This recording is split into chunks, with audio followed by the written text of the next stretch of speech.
You're on. Hi, everybody, and welcome to today's episode of Aircraft Restoration Live, coming to you from the Intrepid Museum's Aircraft Restoration Hangar. While these live streams are free, we certainly welcome anything in the realm of donations to keep these going. So anyway, today we'll be working on, I'm installing a couple of sheet metal patches in the top of the wing where I needed to do some modification to the top of the wing skin, and that is remove a couple of panels so that the airplane, the Skyray, could be hoisted by crane. And I'll illustrate to you why I needed to make these modifications. So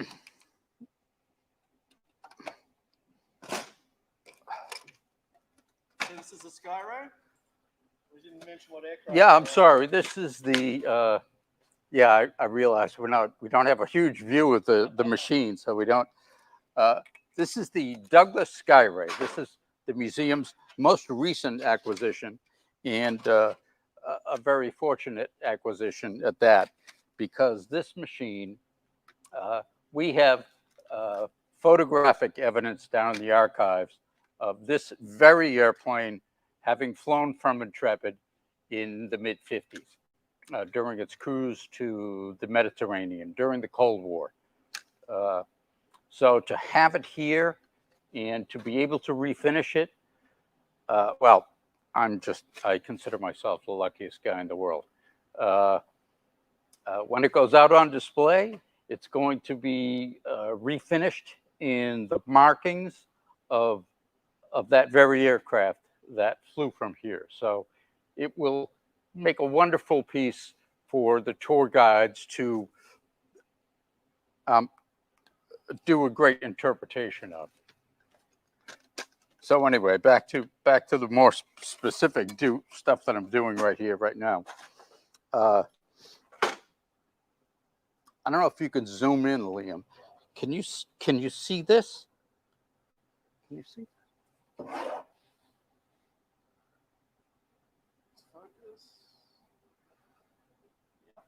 Okay. This hole right here, when I first went up to Connecticut, this aircraft came to us from the New England Air Museum in Windsor Locks, Connecticut. It's a beautiful museum. If you get a chance to see that museum, I recommend it. So when I went up to do the initial inspection, so over a year ago, I was poking and prodding to locate the original hoist points that were installed by the manufacturer. And this is one of those hoist points. There's one on each side, and there are two at the nose. The problem for us was that these hoist points, these particular hoist points, they're not threaded. They're designed for a lifting harness that the manufacturer originally provided to the Navy. Well, we couldn't get one of those. We tried, but the next best alternative, I figured, after removing the inspection plate to get to this hoist point, which was only about this big, I could see through the inspection plate, through the access panel, that right here, you can't see this, but right here, a few inches into this hole, is the top end of the main landing gear strut. And its attach points are certainly strong enough and have enough integrity to lift the airplane from. So what I needed to do was, regrettably, I hate cutting holes in an artifact, but it was necessary for us to remove this section so that we could get the lifting straps into that area where the main landing gear is located.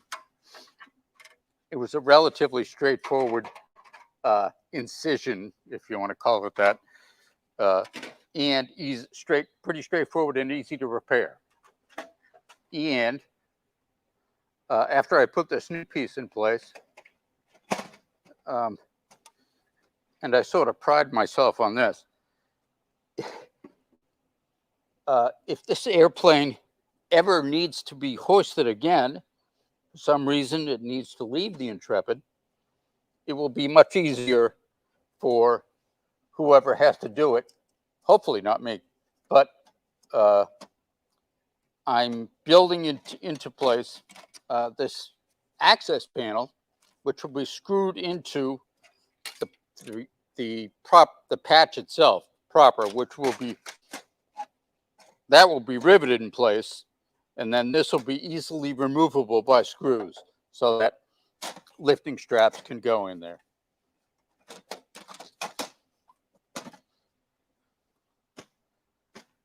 Now, if you'll excuse me for a minute, I have to do some work.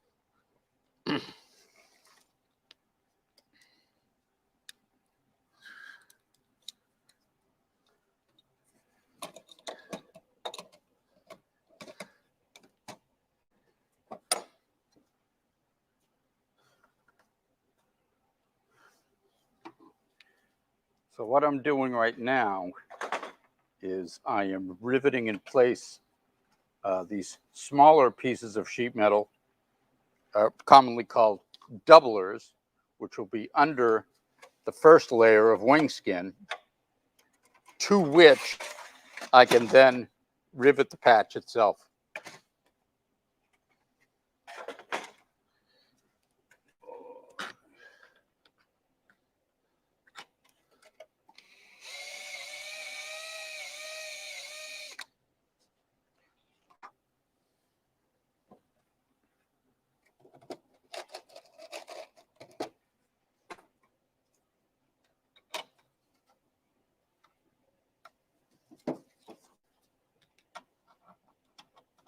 Loud noise.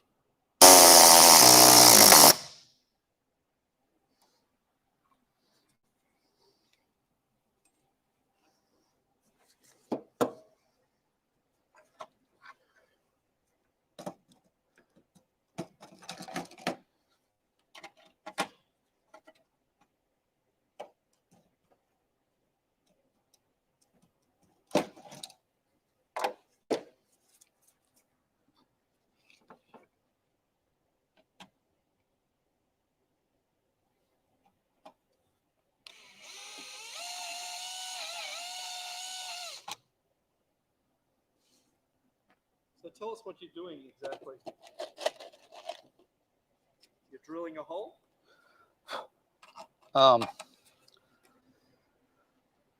The holes have been drilled, and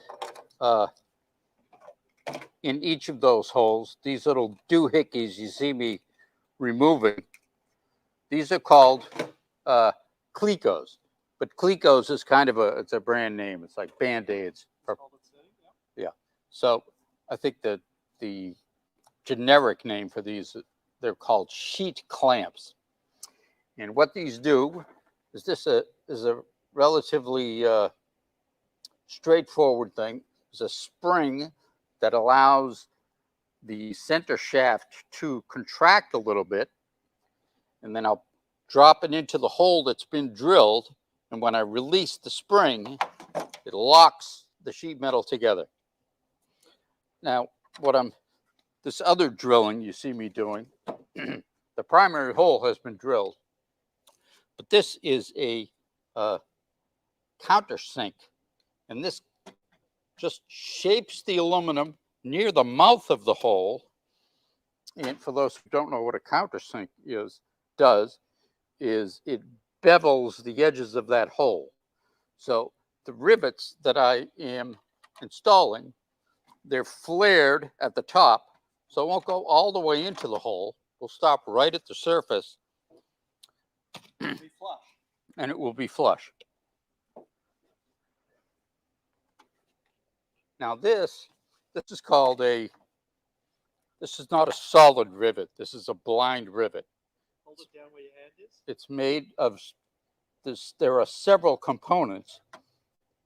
This larger diameter part is the rivet itself, and this center shaft, which goes all the way through and is flared at the bottom, is essentially pulled out by this rivet gun, which it's basically I don't know if some people are familiar with pop rivets. Yeah. This is sort of the aerospace version of a pop rivet, substantially stronger. And this would be on every aircraft to secure panels? Well, I'll explain in a minute. Let me install this one.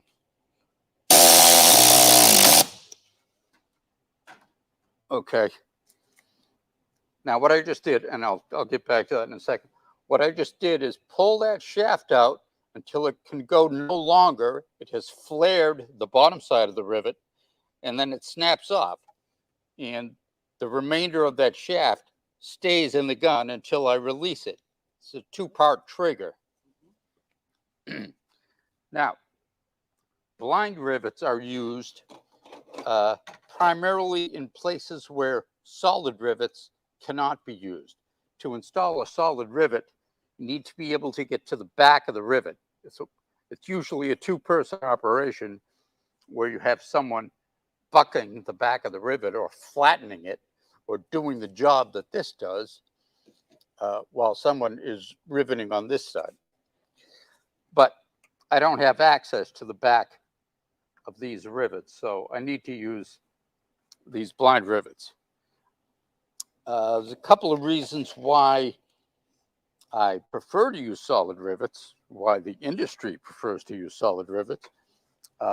One, they're less expensive, and two, they're much easier to drill out if you need to remove it for any reason.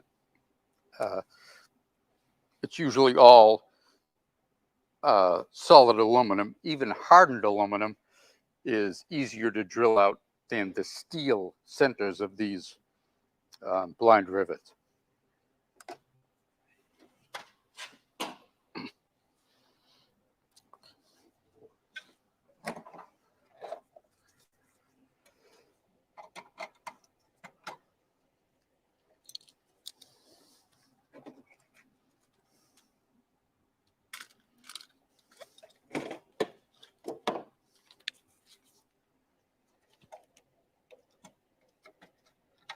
So this is a straight hole that I'm now countersinking.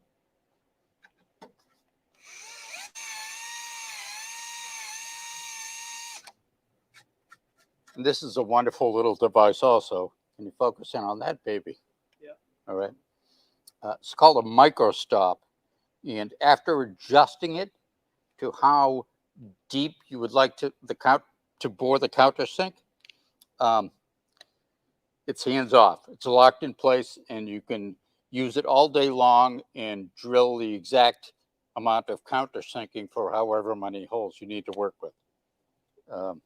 And how that works is this locks, this will only penetrate so far, and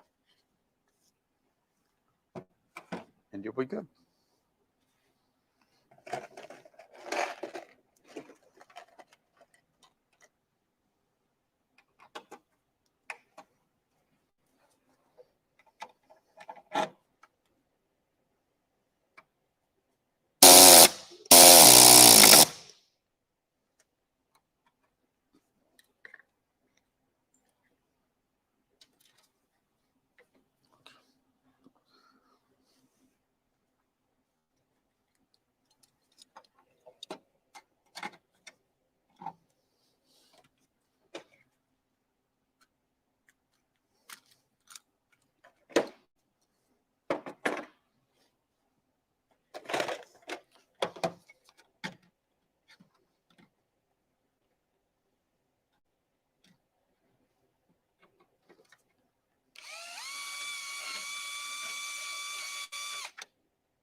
right. So while maybe not strong enough to walk on when I'm completed, this will certainly be a, I don't want to sound like I'm blowing my own horn, but somewhat professional looking product when it's finished. And although most of the wing skin on this airplane is strong enough to walk on, that's because the parts that I removed, it's actually 3 sheets of metal shaped at an aircraft factory to end up forming a honeycombed part that, yes, you can walk on. So this is an instance where we do the best that we can do given our equipment.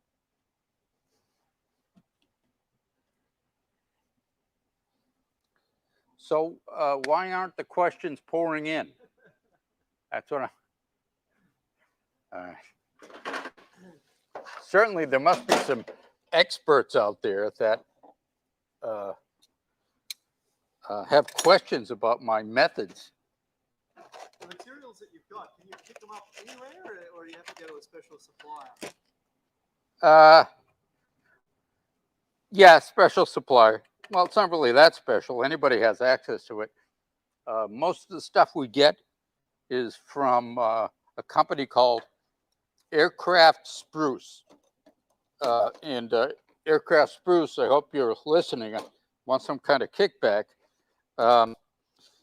And their main customer base, if you want to call it that, is probably home builders. You would be surprised by the number of people in this country who are building their own airplanes. It has become a pretty big thing.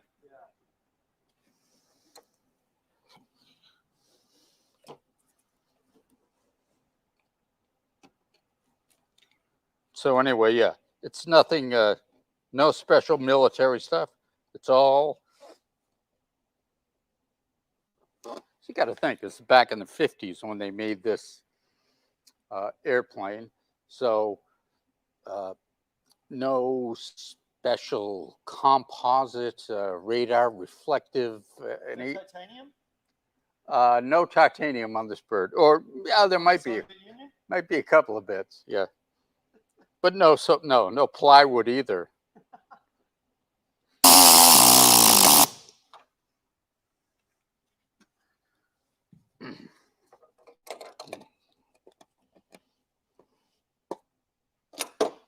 You have to do the other side as well? I do. And when does that start? It's come along. Oh, actually, I've been working on both sides concurrently because I made it so that both patches, both the fixed patch and the removable access hatch, are the same size. Maybe not microscopically identical, but the same size. So I've been going back and forth. This one's a little further along, so I thought it would make a better presentation for today's live stream. Anyway, as you can see, it's slow going. There's a lot of tedium to it, but doing stuff like this requires a modicum of precision. So and patience, yeah. And you, William, are trying my patience. No. Yeah, it's a very transcendental thing. So when are we going to roll this bird out? I'm one with the patch. When are we rolling this bird out? We are rolling this bird out when I'm damn ready. No. You can't use that kind of language online. Oh, sorry. June. How about June 22? 22. Okay. Yes. I just Sure, want to, Eric will chime in on that. I just want to, yeah, I just want to June 22. see if I, see what kind of feedback I get from that. That's what I want. Now I can see from this particular panel. Are you replacing this particular panel? I can see this is coming up. I am not, and it was open. I closed it for today's thing. Inside there, perhaps that will be another episode. We can have a long discussion of what's in there, what isn't in there, what I hope will eventually be in there, and how we are, as the restoration progresses, you know, we get ready to put the final finish on it, how we're going to go about sealing that area. That is the gun bay. There were two rather large 20mm cannon stored inside of there that are no longer there, of course. And yeah, we're gonna treat that. But that's, stay tuned. That's something you'll be able to check out later. Okay. Oh.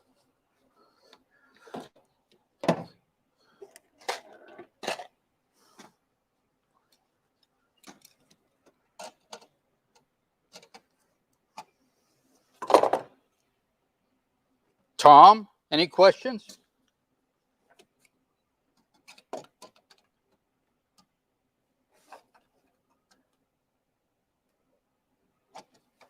Eric's probably not even listening. No questions, Tom says.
Well, it's very respectful of the crowd to allow me to get work done.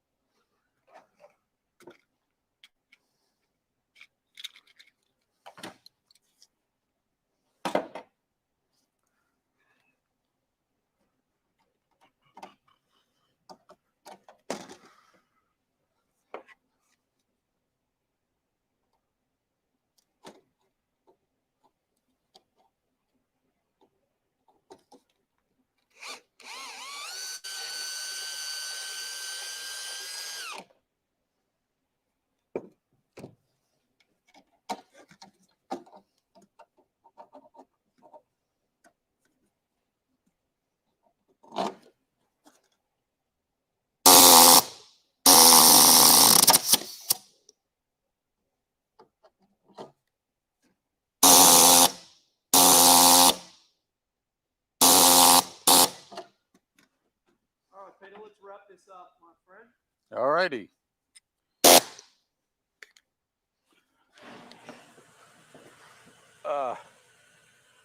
Thank you very much for joining us today. We hope you can come back 2 weeks from now for our next installment of Aircraft Restoration Live.